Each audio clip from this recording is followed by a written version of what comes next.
तो संघ प्रमुख मोहन भागवत ने आरक्षण पर संघ का रुख साफ किया, तो बीजेपी का रुख साफ करने के लिए एक बार फिर गृह मंत्री अमित शाह आए और कहा कि आरक्षण को लेकर विपक्ष फैला रहा है। उन्होंने ये भी कहा कि कांग्रेस तो खुद ओबीसी एससी एसटी की विरोधी रही है और बीजेपी ने ओबीसी एससी एसटी के लिए काम किया। आरक्षण पर शाह का बयान, आरक्षण पर भ्रम फैलाया जा रहा है कांग्रेस की तरफ से।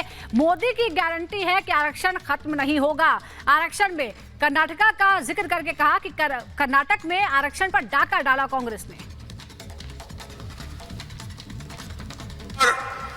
झूठ फैला रहे हैं, वो कह रहे हैं कि भाजपा को 400 सीटें दी तो भाजपा आरक्षण हटा दी। ए राहुल बाबा में समझ नहीं है भैया, आरक्षण हटाने के लिए पूर्ण बहुमत 2 टर्म से भाजपा के पास है, नरेंद्र मोदी के पास है, परंतु नरेंद्र मोदी जो है वो आरक्षण के समर्थक है।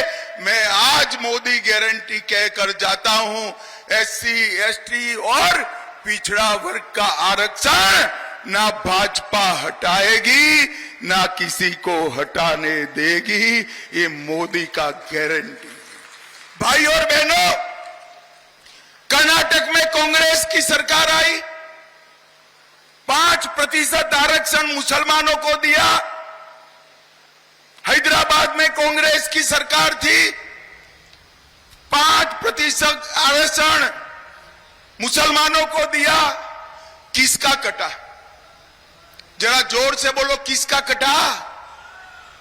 ओबीसी का कटा, पिछड़े वर्ग का कटा।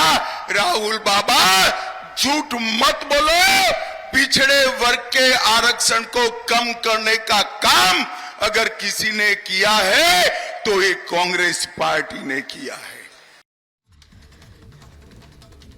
और अब बात करेंगे मंडी लोकसभा क्षेत्र की, जहां से प्रत्याशी हैं बीजेपी की तरफ से कंगना रनौत, तो दूसरी तरफ है कांग्रेस की तरफ से विक्रमादित्य सिंह। कंगना रनौत ने विक्रमादित्य सिंह पर करारा वार किया है और कहा है कि एक शहजादे हिमाचल में भी मिलते हैं जो अपने घर से कभी भी बाहर नहीं निकलते हैं। इतना ही नहीं, कंगना ने आगे कहा है कि अपने महल से तो कभी निकलते नहीं है, गरीबी उन्होंने देखी नहीं, और साथ ही ये भी स्पष्ट कर दिया है कि वो वहां दौलत शोहरत के लिए नहीं गई है, बल्कि उनका कहना है कि मैं जनता की सेवा के लिए आई हूं।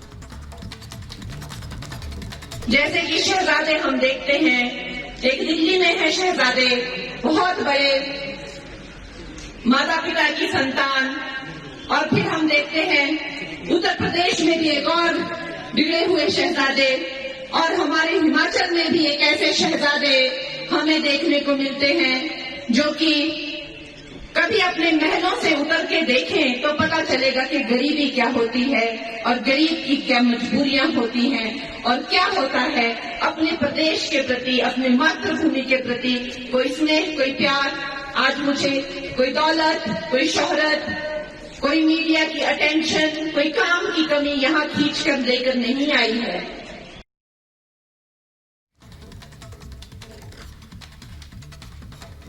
तो जैसे जैसे चुनाव करीब आ रहा है, हिमाचल की वादियों में सियासी पारा बढ़ता जा रहा है। अब बात पवित्र और अपवित्र पर आ गई है। कांग्रेस नेता विक्रमादित्य की अपवित्र वाली टिप्पणी पर बीजेपी उम्मीदवार कंगना रनौत ने जोरदार हमला बोला है। यह स्पेशल रिपोर्ट आपको दिखाते हैं।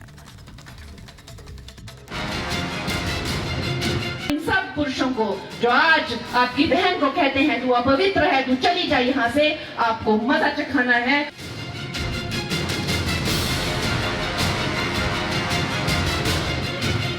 कभी महिला विरोधी बयान तो कभी पहनावे पर सवाल, कभी खान पान पर झूठा नैरेटिव तो कभी सनातन पर वार। हिमाचल में भारी बर्फबारी के बीच सियासी पारा चढ़ा हुआ है। जैसे जैसे मतदान की तारीख नजदीक आ रही है, राजनीतिक कटाक्ष अब निजी हमले में बदल गए हैं। हार के डर से बौखलाए एक के बाद एक कांग्रेसी नेता निजी हमले करने लगे हैं। कांग्रेस नेता और मंडी से उम्मीदवार विक्रमादित्य लगातार पर्सनल अटैक कर रहे हैं, जिस पर बीजेपी उम्मीदवार कंगना रनौत भी जमकर जवाब दे रही हैं। यानी हिमाचल में वार पलटवार तेज हो गया है। मंडी से बीजेपी उम्मीदवार कंगना रनौत ने अपने प्रतिद्वंदी विक्रमादित्य सिंह पर जमकर हमला बोला और आरोप लगाया कि हिमाचल के शहजादे ने उन्हें अपवित्र कहा है, जिसका जवाब हिमाचल की जनता देगी। इस तरह की बातें सुनकर किसका दिल नहीं दहल जाएगा। और अब उसके बाद मुझे कहा गया कि तू अपवित्र है, फिल्म इंडस्ट्री में काम करके आई है, जा तू पहले पवित्र होके आ। किसी कलाकार के बारे में इतनी नीच सोच रखना, किसी बहन के बारे में जिसने संघर्ष करके ना कि सिर्फ अपने परिवार के लिए रोजी रोटी कमाई, भाई बहनों को पढ़ाया।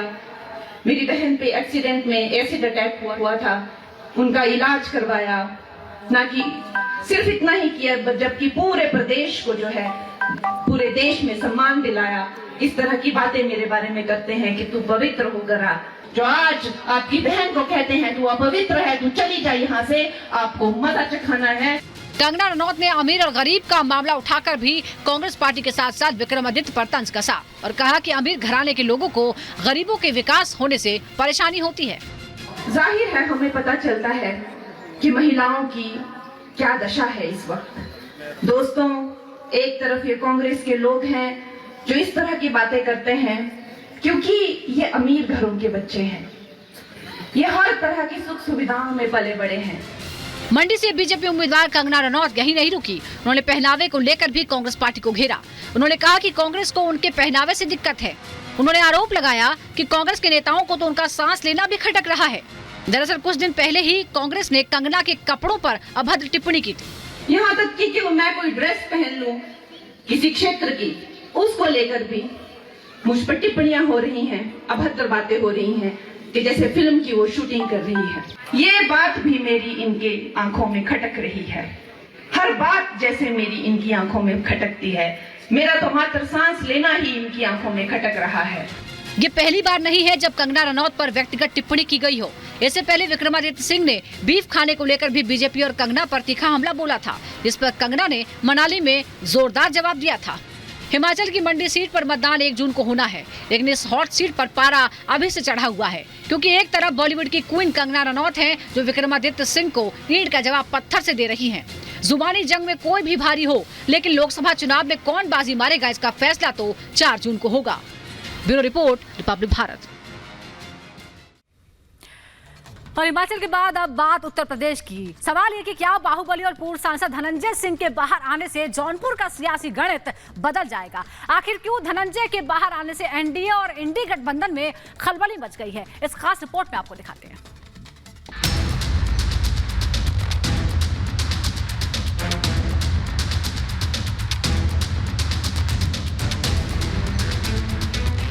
दो चरणों से बिल्कुल शांत दिख रही यूपी की सियासी तपिश एकदम से बढ़ गई है।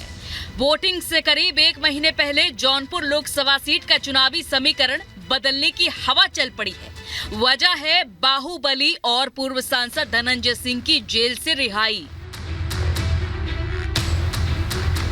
अपहरण केस में धनंजय सिंह को इलाहाबाद हाईकोर्ट ने जमानत दी तो पूर्वांचल के राजनीतिक गलियारों में हलचल पैदा हो गई।